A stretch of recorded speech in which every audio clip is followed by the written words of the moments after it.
Hello and welcome to this video, and today I'm going to be looking at albums that sit between the genres of prog and fusion.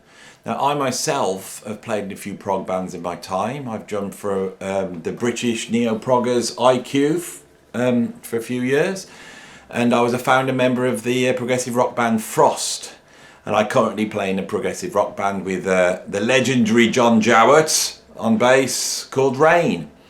So out in the real world, that's what I play, prog. But I'm a big fusion fan. But for me, those lines have always been very blurred. And a lot of the fusion I like tends to be on the proggy side, and vice versa. And so here are a few albums, few acts, and a few interesting sidelines that might be interesting to anybody who is into jazz or fusion and wants to go down the proggy route.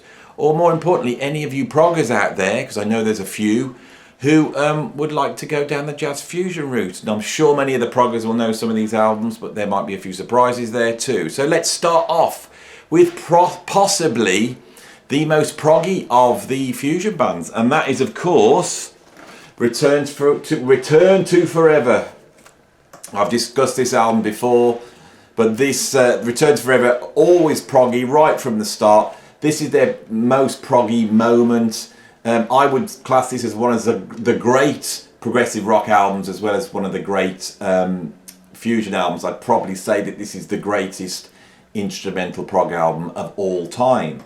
Now, the things with the members of Return to Forever, Chick Corea, Al Di Meola, Lenny White, Stanley Clarke, on all of their albums, they have very, very proggy moments. And I could just spend a whole video just looking at their proggy moments. From Stanley Clarke on Journey to Love, where you have the concerto for jazz rock orchestra, very, very proggy. Or Chick Corea, so many albums, you know, The Leprechaun, Music Magic, My Spanish Heart, and some of the Electric Band later on, very, very proggy. Al Di Meola, haven't spoken that before about Al Di Meola on this channel, so I really wanted to represent Al Di Meola, if I could. Now, me saying that Al Di Meola's fusion has maybe annoyed the gods of prog, as I've seen my Tangerine Dream album in the background has fallen over. So maybe I am committing some great prog heresy, but here we go. This here, I think, is a great prog album. Casino by Al Di Meola. His first album, Land in the Midnight Sun, the second album, Elegant Gypsy, this album particularly, and even Splendido Hotel have its proggy moments, but this one is prog out and out. And actually the soloing diminishes on here as he really goes for a sort of heavy metal Spanish prog fusion sort of mix. And this, of course, was very influential on guitarists like Yngwie Malmsteen, and because of that, very influential on the prog metal scene as well. So yeah, if you're a progger and you want to check out something different, here is Al Di Meola, Casino, fantastic album. The prog bands are up to this too, you know. So many prog bands. You know, the question is, are they prog or are they fusion? I think that really starts off with Soft Machine. Soft Machine definitely start off with prog. I nearly pulled out Third by them, so I'll mention Third by Soft Machine, where you see them moving slowly towards fusion, and around about the album Third there is a real mix of the two. Later on I would class them as an out and out fusion band. Another band that seems to do that is Gong. The early Gong albums, absolutely incredible albums, are very, very proggy. When you get to the classic Flying Teapot trilogy, which I'm going to do a whole video on at some point because it's some of my favourite albums there, we've got really strong progressive rock with a hint of fusion in, and then they move towards being an out fusion band, and I want to do a video on those albums as well. PM Orlon's Gong, which sometimes features Alan Holdsworth. But smacking in the middle is an album where you can track them traversing from prog to fusion, and it's this album, Shamal, which is one of my favourite Gong albums and doesn't really get mentioned that much. And I think it's because it's halfway between the two. It still has echoes of that sort of quirky, proggy Gong thing. You know, David Allen's left by this point, he's just left, but his influence is still there on the band. You know, Steve Hillage is on one of these tracks as well, but you can hear them moving towards fusion. It's produced by Nick Mason. So yeah, that's another album that sits right on the fence, I think. So many of this guy's albums could have been on the list, but I've tried to go for the one that I think would be the most accessible for a prog fan, and that is Alan Holdsworth, and I've gone for Road Games. Metal Fatigue as well would be a great album to go for. This is very fusiony, but also very proggy. It's very rock based. It has vocals on. It doesn't have any of sort of the epic tracks on Metal Fatigue. There's a track called On Merry Go Round, which is quite epic, but it's really fleshed out with solos. But here, the compositions here are quite tighter, and it benefits from Jack Bruce's vocals as well, I think, which really pushes it over the proggy thing. So if you're a progger and you've heard Alan Holdsworth with, say, UK or Gong or Soft Machine, you know, or the Bruford Band, all of these acts are bands that sit right on the fence. But this is a great one to go for there. Frank Zappa, just done a big video on Frank Zappa. He really sits in his own world. He's got his own type of prog he does. He's got his own type of sort of rock he does, and he's got his own type of fusion. The obvious album to go for was Hot Rats, and I'm sure many people know that. But if you are a Frank Zappa fan and you want to hear a few more solos and a bit more fusion influence, there's a whole host of albums. I've gone for, if I get it into the camera, Frank Zappa Sleep Dead. Fantastic album. Features Terry Bozzio on drums. It's got George Duke on certain tracks, and it's got a track at the end called "The Ocean Is the Ultimate Solution," which is an out-and-out tearing fusion epic. Absolutely fantastic. Mentioned Bill Bruford, the Bruford Band, and I could have pulled out a Bruford one. I've tried to go for a few more obscure issues, album issues here, so that it's a few more surprises, I think. So for the discerning prog and fusion fan. But Bill Bruford has traversed that space between prog and fusion very well. You know, I think we all know him from King Crimson. Yes, I think in the 80s his band, he had an out-and-out jazz group in the 80s. I think the Bruford Band is somewhere between the two. But I pulled out this album. It's actually by David Torn, who is an incredible fusion guitarist, but he's a lot into soundscaping and all that sort of stuff. And it's called Cloud About Mercury, and it features Tony Levin on bass and Bill Bruford on drums. A lot of electronics on this album, a lot of jamming, but it really comes from a sort of prog bass rather than a fusion bass. Very interesting album. There's a whole host of albums like this that I wanted to pull out, and I may look at this area, and it's really personified by people like Bruford, the guys in King Crimson, Peter Gabriel, also a lot of the musicians associated with Japan, you know, and I think prog bands like Porcupine Tree have really come out of this sort of 80s prog fusion electronic experimentation that went on. I've actually got another album here which I will pull out. I was going to talk about it earlier, but another guy that's in that realm for me is Brian Eno. So many Brian Eno albums I could have pulled out, but I pulled out this from '92, which is called Nerve Net. There's a track called Distributed Being on there. This is fusion. It's proggy, but it's also very electronic, very modern, lots of ambience. But on Distributed Being, Robert Fripp does perhaps his greatest guitar solo, in my opinion. The most screaming, brutal solo that just shows what he can really do on guitar. So if you're an Eno fan or a Fripp fan, King Crimson fan, you know, or you're a progger that just wants to expand your listening, then try that Brian Eno Nerve Net. Highly recommended. British fusion. I was asked recently about British fusion, about doing a video and looking at bands like Backdoor and Centipede and Colosseum and Nucleus. Now all of those bands seem to have a stronger fusion influence than a lot of the American fusion bands, and I think that's because at that time in the 70s prog was the preeminent style in the UK. There were so many progressive rock bands coming out at that time, like Genesis, Yes, King Crimson, Gentle Giant, and around that were coalescing some really incredible players. In the later 70s, that seems to sort of form around one of the great fusion bands of all time, and that is Brand X, which also has the bonus of having Phil Collins on drums sometimes. The most proggy of the Brand X albums, I think, is this Moroccan Roll. which sort of organises the material in a much more progressive style. It hasn't got epics, but the tracks sort of blend into each other. Very sort of Monty Python humour. You know, if you only ever heard Phil Collins on the hits or in Genesis, you need to check him out in Brand X, because you realise that he's one of the greatest drummers of all time. So yeah, Brand X, I want to do a video at some point on Brand X and really get into that band. Here's an album that I've discussed on another video, and I'm going to throw it in. It's by Michael Brecker and Klaus Ogerman. Klaus Ogerman, it's probably the best way of saying it. Cityscape. So many rock bands want to perform with an orchestra, and it's always very hit and miss when they try and do it. A lot of the fusion guys seem to be able to do it a lot better. I think of albums like Apocalypse by the Mahavishnu Orchestra, and here's another one, Michael Brecker with Klaus Ogerman's arrangement with a full orchestra and a rhythm section.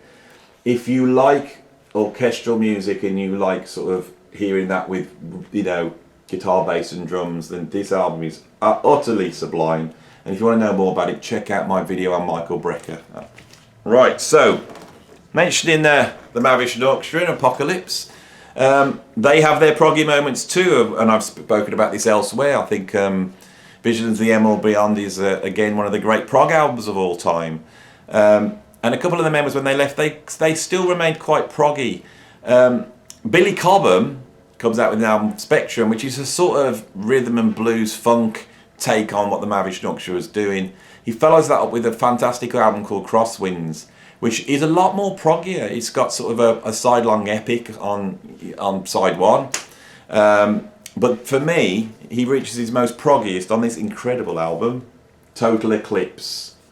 And here we've got, this is all themed around about space and the sun and the moon, which is very proggy in itself.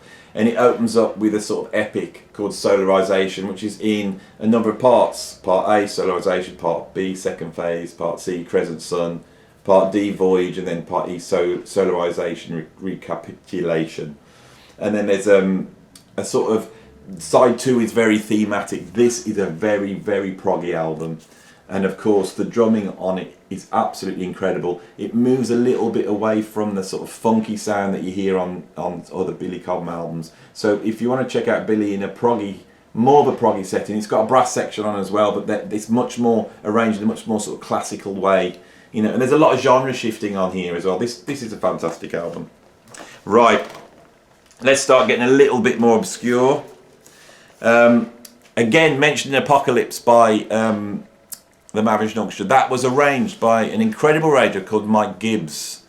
Mike Gibbs arranges a lot of the string and orchestral fusion stuff in the 70s. It's also interesting that he was one of the guys that put the music together for the BBC TV comedy The Goodies as well. And when you look into that, you realise that Mike Gibbs is quite linked into the Canterbury scene. So he has strong prog affiliations. In the 70s, in what year, 1975, he made this utterly incredible album, right? The Only Chrome Waterfall Orchestra. And this is very proggy, very orchestral.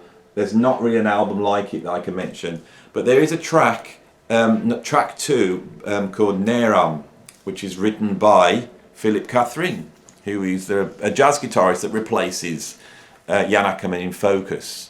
That is actually one of my favourite tunes of all time, and this version is absolutely incredible. But many years later, that tune crops up on a Robert White album called Sleep. Narim, I think if you say that backwards, is Marianne, which I think is the top title of the track that's on Sleep. And it's got Philip Catherine on it, and Robert Wyatt's taken the vocal from here and added lyrics to it. But this is really, really incredible album. It's not that well known. Proggers and fusioners, if you haven't heard this, go and check it out right now. It's quite mind-blowing. Okay. There are moments, I think, when the jazz guys and the fusion guys actually outdo prog. And this is one of those moments. I've talked about this elsewhere in my John McGoughlin video, but Carla Bley's Escalator Over the Hill. This is an absolute epic. It was created in 1970. It's actually really one piece of music over 4 sides. It's a whole concept. Have I still got it? With here we go. Here's the libretto. It's almost like a bizarre psychedelic prog musical. Here's the libretto, and it tells a story which I will not go into here. I will leave that for you to find out. It features a whole host of really incredible musicians from the prog world, the jazz world, and the fusion world, including Jack Bruce, Linda Ronstadt, John McLaughlin, Paul Jones. It's got Gato Barbieri on it. Who else have we got on here? And it's such a strange album. I think it was made in 69, 70. I mean, we could talk about, yes, doing Close to the Edge and having a sidelong track, and these prog bands doing all this and pushing the envelope. But the Collar Blaze done it first and before, and more extreme on this album. So yeah, this is a really, really incredible album. I think Don Cherry's on here, Paul Motion's on here. I'm trying to find a lineup. The book is quite extensive. But yes, Escalator Over the Hill. If I just pop that back in there. Oh yes, the lineup's actually inside the gatefold. We got a full brass section, full orchestra on here. There's choirs on here. Michael Matler's on here. Roswell Wood, who's a free jazz musician, is on here. Charlie Hayden from the Ornette Coleman Band. It's quite an incredible album. If you don't know, check it out. If you're a progger, this is heavy going as well. You know, if you think you're patting yourself on the back because you got through thick as a brick, then check that out. Something else.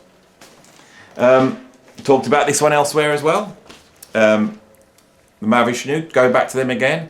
You know, a lot of those guys, as we said, Billy Cobham has his prog moments, and so does Jan Hammer. And I think Jan Hammer is on his most proggiest on this, which is a conceptual album based upon the Genesis, the Bible. It's called The First 7 Days. It's entirely created by Jan Hammer, who plays piano, electric piano, Moog synthesizer, Oberheim synthesizer and digital sequencer, drums, percussion, Freeman string synthesizer, Mellotron. And then he's on one track they've added a percussionist, David Johnson, and then on a couple of tracks you've got Stephen Kindler on violin.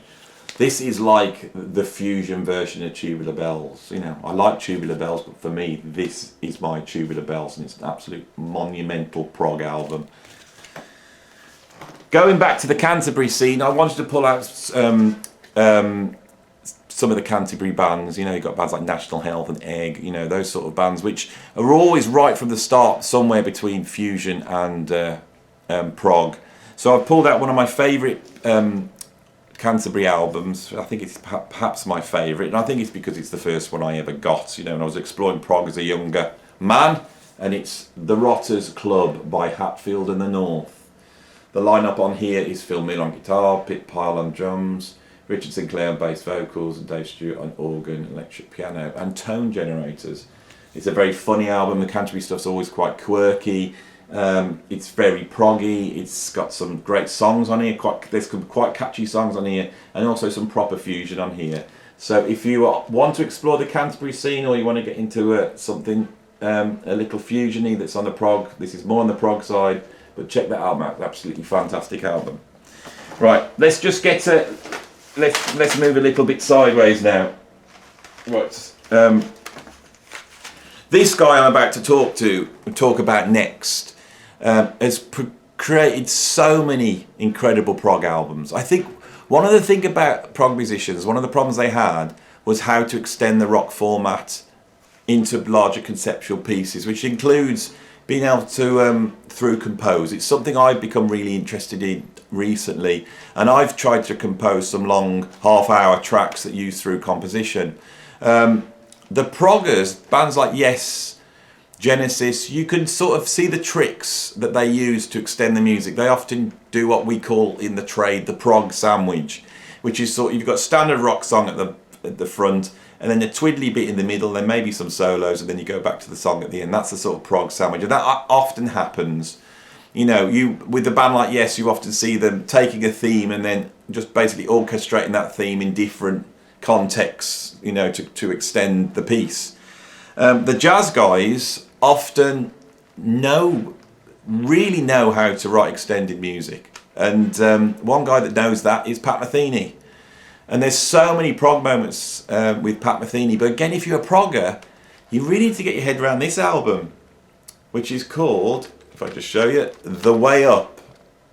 And it says 68 minutes and 10 seconds, because this is one through composed with no repetitions, but with thematic, there's thematic continuity, but this is basically a 68 minutes and 10 second composed piece for rock jazz fusion band.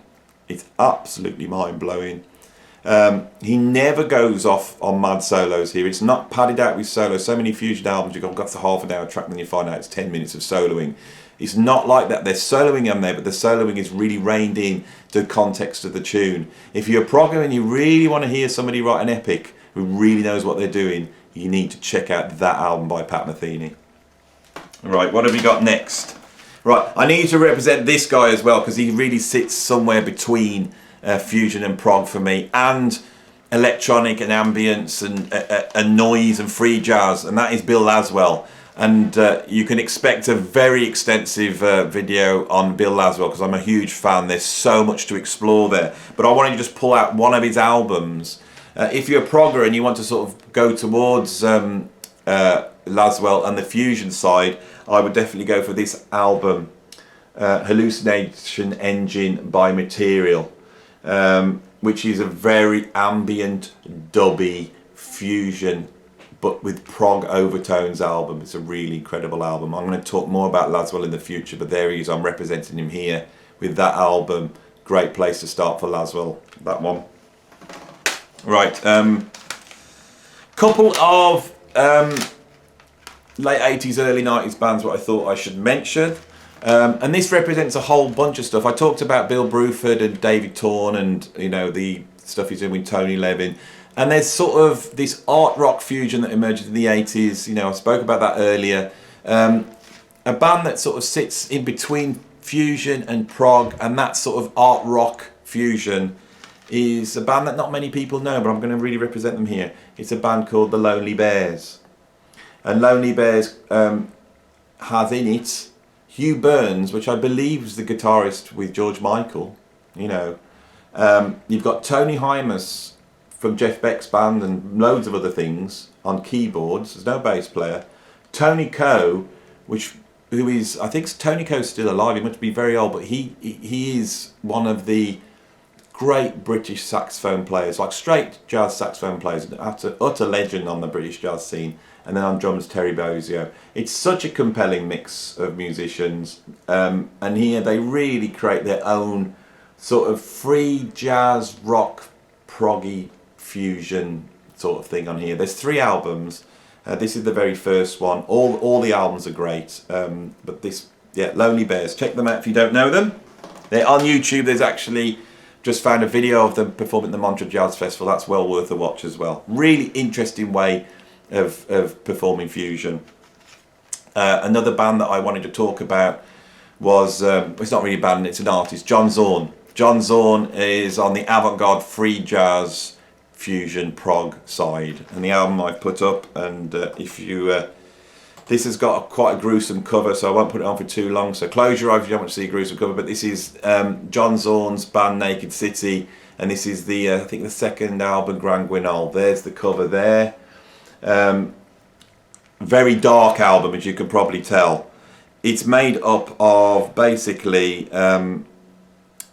there's a huge track on here, and I'm trying to see what it's called. Gregory Knoll. It's very dark. It's like sort of like European prog, like Magma, but far darker, and it's really intense. About 25-minute track, an epic. It's not like solos. It's composed, but it's composed darkness, right? Then they do a tune by Scriabin, the composer. They do a tune by Charles Ives and Messiaen. Proggers love it, when ELP do versions, rock band versions of, classical music. We want to hear it done really properly. Then check out those 3 tracks by John Zorn. And then it finishes off with 40 like speed metal, rapid genre changing tracks that are around about 10 seconds to 30 seconds long. There's 40 of them. The first one is called Blood is Thin, the next one Thrash Jazz Assassin, Dead Spot, Bonehead, Ball Driver.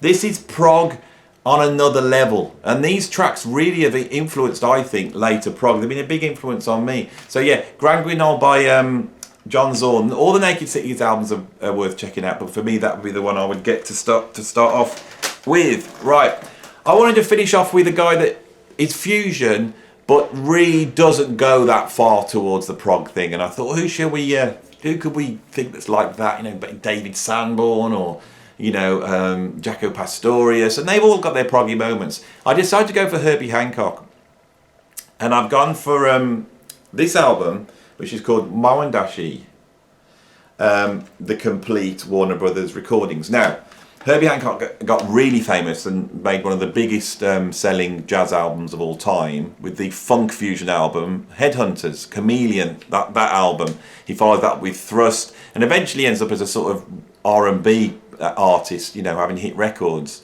On some of his albums there are some quite proggy moments where he's very composed and orchestral, but in terms of the sound, this band Mowandashi, which is more experimental and existed before the Headhunters band, is has a very proggy sound, I've always thought. Really long tracks, albeit padded out with a lot of soloing. But here we have, on disc 2, we have Sleeping Giant, which is a sort of 20-minute track, you know, broken into 5 parts. There's Quasar, Water Torture, Wandering Spirit. All these are very extended tracks. But there's a track on here I want to bring your attention to, and it's called Ostinato, Suite for Angela. And it's got, it's the Mowandashi band with Herbie Hancock. It's also got Ronnie Montrose on sort of funk, wah-wah, weird guitar. That track is one of Herbie's most proggiest moments. It's proggy in a sort of soft machine, trippy, almost like Hawkwind sense. It's a very psychedelic track. It's built around an ostinato that is in an time signature. I think it's something like 11. Don't quote me on this, but it's all around, and it builds around with all these psychedelic effects. And I think that's one of Herbie's most proggy moments. And so yes, but if you're a prog fan, that's a great album to check out. It's a difficult listen. Some of the albums I put to get to up to date are difficult listens. But yes, that's my first take on this line between prog and fusion. As you've guessed, now I'm bringing the prog elements in. I am now going to start looking at a lot of the classic prog bands, you know, as well as the fusion bands. So if you want to see some prog, and a few of you asked for it, you know, just put it in the comments. You know, if you're fans of any of these albums or want to know anything more about some of the albums I've talked about, you know, give us a shout. And of course, like and subscribe, because that's great. And I will see you soon. Thank you very much, and goodbye.